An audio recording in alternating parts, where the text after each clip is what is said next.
কোরআন মাজিদটা কি আমার একটু দিবা? তোমার কোরআনটা আমি এক বেলার জন্য তোমার কাছে চাই।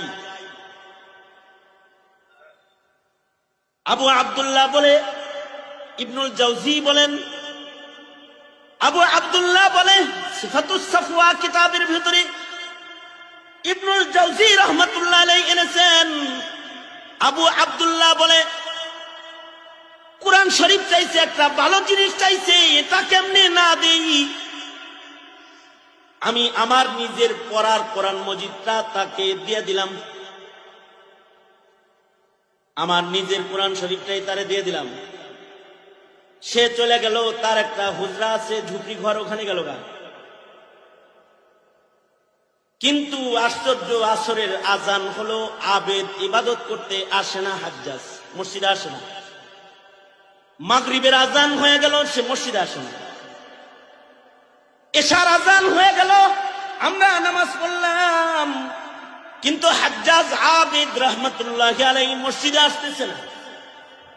উনি বলে আমি সন্দেহ করে গেলাম যে একটা নিয়মিত 5 বেলা মসজিদে এসে নামাজ পড়নেওয়ালা আবেদ মানুষ কিনলে গিয়া 3 ওয়াক্ত হয়ে গেল, আসে না। সন্দেহ করে আমি তার ঘরে এশার নামাজের পরে চলে গেলাম, তাকে দেখতে গেলাম। আবু আব্দুল্লাহ বলে ঘরের দরজায় দাঁড়ায় দেখি, সালাম দিই, কোনো আওয়াজ ভেতর থেকে আসে না। দরজা খুলে বাতি লাগায় আলো জ্বালায় দেখি আল্লাহর বান্দা নাই, অর্থাৎ তার ইন্তেকাল হয়েছে।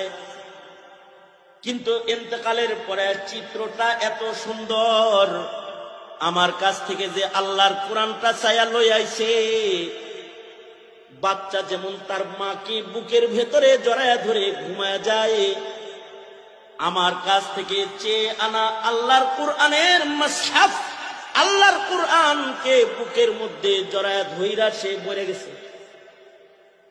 আর তার রূহ নাই।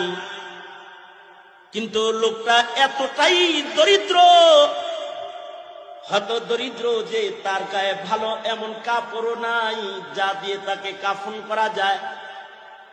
রাতের গভীরে মানুষ কোথায় পাবো আমি? একা একা গোসল কেমনে দিব? একটা চৌপায়া হাজির করে চৌপায়াটা নিয়ে তার গোসলের ইন্তজাম করতে তাকে ঘরের কোণে রাখলাম। সকালবেলায় ইন্তজাম হবে গোসলের আর দাফনের। ফজরের নামাজে মানুষ আসলে সবাইকে নিয়ে বুজুর করে দাফন করব। মনে মনে ভাবতাছি আমার গায়ের চাদরগুলা তার কাফন হিসাবে দিয়ে দিব। কিন্তু তার লাশের পাশে কাছাকাছি আমি বসেছিলাম, হঠাৎ করে একটা আওয়াজ হলো। দেখলাম তার লাশের নিকটবর্তী একটা ভালো জায়গার উপরে মালিক ইবনে দিনার, কিন্তু সাধারণ মানুষ না, মালিক ইবনে দিনারও ইবাদত করতে করতে এত উঁচু পায়া, একদিন নৌকাওয়ালা ওনাকে বেয়াজ্জতি করছে, আর উনি আল্লাহ দিরহাম দাও, বেয়াজ্জতি করলো আমাকে। উনি মুরাকাবার হালতে ছিলেন, পকেটে হাতায় টাকা পায় না। নৌকাওয়ালা মনে করছে টাকা সারা জাহাজে উঠছে, ঘাড়ে ধাক্কা দিছে, আর উনি কয় আল্লাহ দিনার দেন। তো ফরিদুদ্দিন আত্তার রহমতুল্লাহ আলাইহি উনি বলেন যে পানির নিচ থেকে মাছ দিনার ঠোঁটে লইয়া পানির উপরে উঠছে, বলে মালিক না, ওই যে অনেক দিনার আইছে।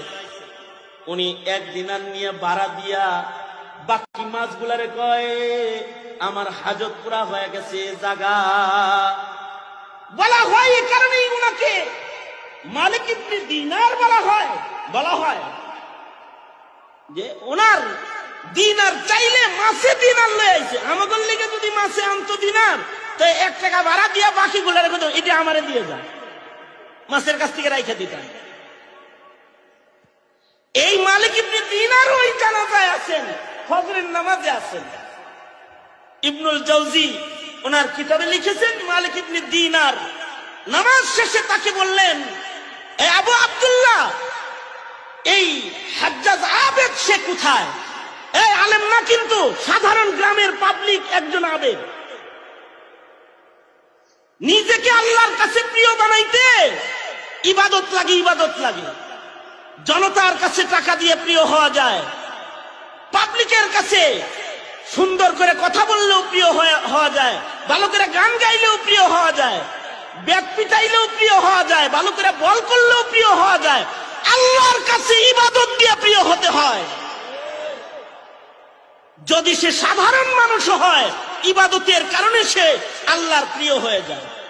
হাজ্জাজ আবেদ সাধারণ মানুষ, কিন্তু আল্লাহর কাছে এত প্রিয় যে তার জানাজায় আল্লাহর পেয়ারারা আসছে।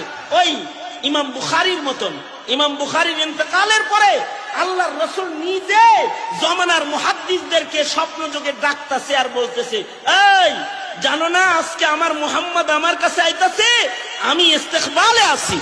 খবর পায়া বড় বড় মুহাদ্দিসরা ইমাম বুখারীর বাড়িতে আসছে, এসে দেখে ইমাম বুখারীর ইন্তেকাল হয়েছে। সিনাক লইয়া আমি আল্লাহর আদালতে দাঁড়াবো, নেকি বেশি কামাই করার জন্য পায়ে হাঁটতাছি, দারিদ্রতার কারণে পায়ে হাঁটতাছি না। যেমন আল্লাহর রাসূল সাল্লাল্লাহু আলাইহি ওয়াসাল্লাম কখনো কখনো মাসের পর মাস নবীজির ঘরের চুলায় আগুন জ্বলতো না। এটা ঐচ্ছিক দারিদ্রতা, আল্লাহর রাসূলের শান্ত এটা। নবীজি যদি আল্লাহকে বলেন, ওগো আল্লাহ উহুদ পাহাড় আমার জন্য স্বর্ণ বানায় দেন, আল্লাহর রাসূল বলেন, আমি যদি বলি আল্লাহ উহুদ পাহাড় সোনা বানায় দেন, তো আল্লাহ উহুদ পাহাড় স্বর্ণ বানায় দিবে। কিন্তু ফকর ফাকাকে ইচ্ছাকৃত গ্রহণ করেছি, কারণ আল্লাহর কাছে ফকর ফাকাটা, দারিদ্রতা আল্লাহর পছন্দের। দারিদ্রতাটা এটা আল্লাহর পছন্দের। আমরা তো মনে করি যার কাছে টাকা বেশি আছে সে আল্লাহর পছন্দের, আর যে ফকির মার্কা ও হলো আল্লাহর পছন্দের। আমরা এরকম মনে করি না? ইবনুল জাওজি রাহমাতুল্লাহি আলাইহি, ইবনুল জাওজি রাহমাতুল্লাহি আলাইহি উনি বর্ণনা করেছেন যে ওনার যুগে এক বুজুর্গ ছিল, বুজুর্গের নাম ছিল আবু আব্দুল্লাহ রাহমাতুল্লাহি আলাইহি, মসজিদের ইমাম সাহেব ছিল। ওই এলাকায় এই আবু আব্দুল্লাহর মহল্লায় আবু আব্দুল্লাহ বর্ণনা করেন যে উনার মহল্লায় এক আবেদের আগমন হলো। আবেদ কিন্তু আলেম হওয়া জরুরি না, আপনারা সবাই কি মৌলবী নাকি? কিন্তু যদি আপনি আবেদ হন তাহলে আপনার পাওয়ার বাড়তে পারে। ওই এলাকায় এক আবেদ ছিল, আবেদের নাম শেখ হাজ্জাজ আবেদ রাহমাতুল্লাহি আলাইহি। সাধারণ দারিদ্র একজন মানুষ ছিল, দরিদ্র মানুষ, কিন্তু ইবাদত বন্দেগী এত বেশি করত যে তাকে ওলি বুজুর্গরাও চিনত। কারণ রতনে রতন চিনে, চোরে চিনে। কি রতনে রতন চিনে, চোরে চিনে চোর।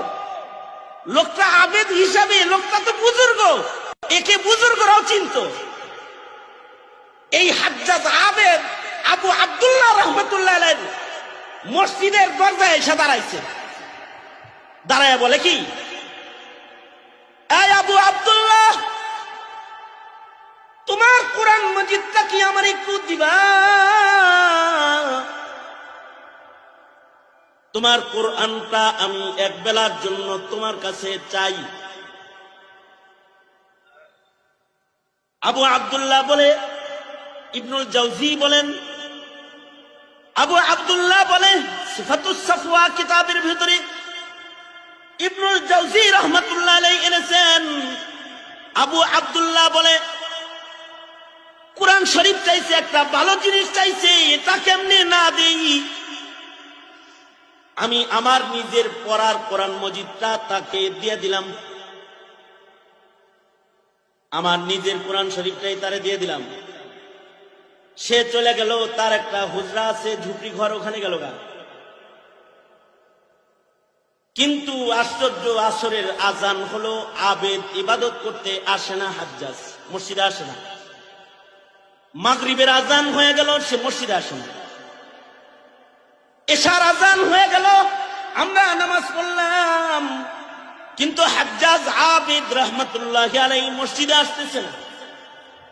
উনি বলে, আমি সন্দেহে পড়ে গেলাম, যে একটা নিয়মিত 5 বেলা মসজিদে এসে নামাজ পড়নেওয়ালা আবেদ মানুষ কিনলে গিয়া 3 ওয়াক্ত হয়ে গেল আসে না। সন্দেহ করে আমি তার ঘরে ইশার নামাজের পরে চলে গেলাম, তাকে দেখতে গেলাম।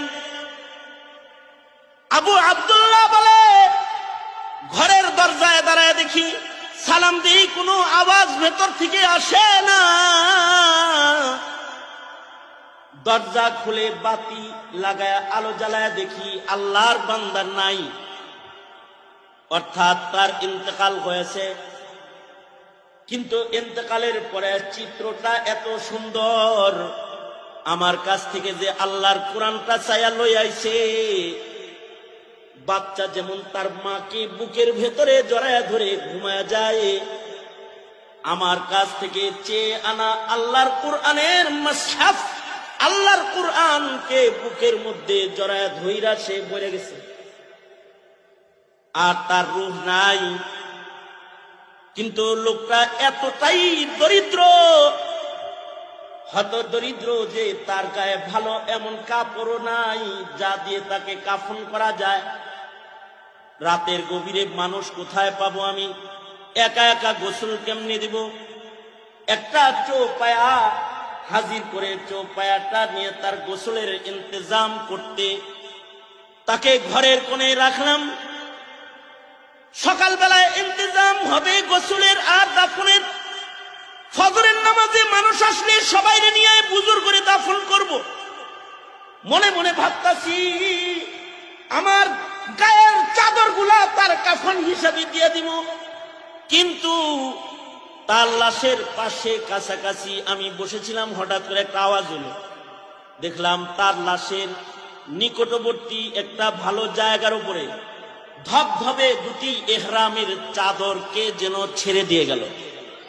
চাদর 2টা চমকাইতেছে আর তার থেকে খুশবু বাইর হইতেছে।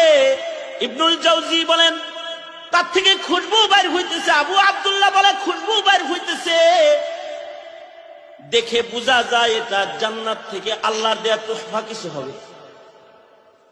ভাবলাম কাফন তো হয়ে গেল, আল্লাহর বান্দারে আল্লাহ কাফন কুদরতি ভাবে দিয়ে দিল, আমার কাপড় আর তাকে দিতে হবে না। ফজরের নামাজে দাঁড়ায় গেলাম মসজিদে। আবু আব্দুল্লাহ বলে আমি যখন মসজিদে নামাজ পড়াইতেছি, নামাজের পরে এই বুজুর্গ গোসল দিব, তাকে দাফন করব। আশ্চর্য, নামাজ শেষ করলাম। নামাজ শেষ করে পেছনের দিকে তাকায় দেখি অন্যান্য দিন যে পরিমাণ মানুষ ফজরের নামাজে হয় অতটুকুন মানুষ না, বহু মানুষ আজকে ফজরের নামাজে আমার পেছনে হাজির হয়েছে। আশ্চর্য বিষয় হলো জমানার 4 জন বড় বুজুর্গ দেখি। আবু আব্দুল্লাহ বলে দেখি 4 জন ওলি আমার পেছনে নামাজ পড়তেছে। তার ভেতরে একজন হলো মালিক ইবনে দিনার রহমাতুল্লাহ আলাইহি, আর একজন হলো সালেহ বুনানি রহমাতুল্লাহ আলাইহি, হাবিবে ফারসি রহমাতুল্লাহ আলাইহি। এরকম আরো এক বুজুর্গ সহকারে মুররি রহমাতুল্লাহ আলাইহি, 4 বড় বুজুর্গ আমার পেছনে নামাজ পড়তেছে। আমি তাদেরকে বললাম আপনারা কোত্থেকে আইলেন, কি জন্য আইলেন? দেখলাম নামাজ পড়তেছে এবং তাদের সবার হাতে এক সেট করে কাফনের কাপড় আছে। জিজ্ঞাসা করলাম আপনারা কেন আসছেন? আজকে যখন ঘুমাইছিলাম মাঝরাতে স্বপ্নে দেখি আল্লাহর পক্ষ থেকে এলান হচ্ছে আমার একটা পেয়ারা হাজ্জাজ আবেদ, যাকে আমরাও চিনি, সে ইন্তেকাল করেছে তোমার মহল্লায়। ফজরের পরে তার গোসলের জিম্মা আমাদের, কাফন দেওয়ার জিম্মা আমাদের, তাই আইছি। মালিক ইবনে দিনার কিন্তু সাধারণ মানুষ না। মালিক ইবনে দিনারও ইবাদত করতে করতে এত উঁচু পায়া, একদিন নৌকাওয়ালা ওনাকে বেয়াজ্জতি করছে, আর উনি আল্লাহ দিরহাম দাও, বেয়াজ্জতি করলো আমাকে। মুরাকাবার হালতে ছিলেন, পকেটে হাতায় টাকা পায় না। নৌকাওয়ালা মনে করছে টাকা সারা জাহাজে উঠছে, ঘাড়ে ধাক্কা দিছে, আর উনি কয় আল্লাহ দিনার দেন। তো ফরিদুদ্দিন আত্তার রহমাতুল্লাহ আলাইহি উনি বলেন যে পানির নিচ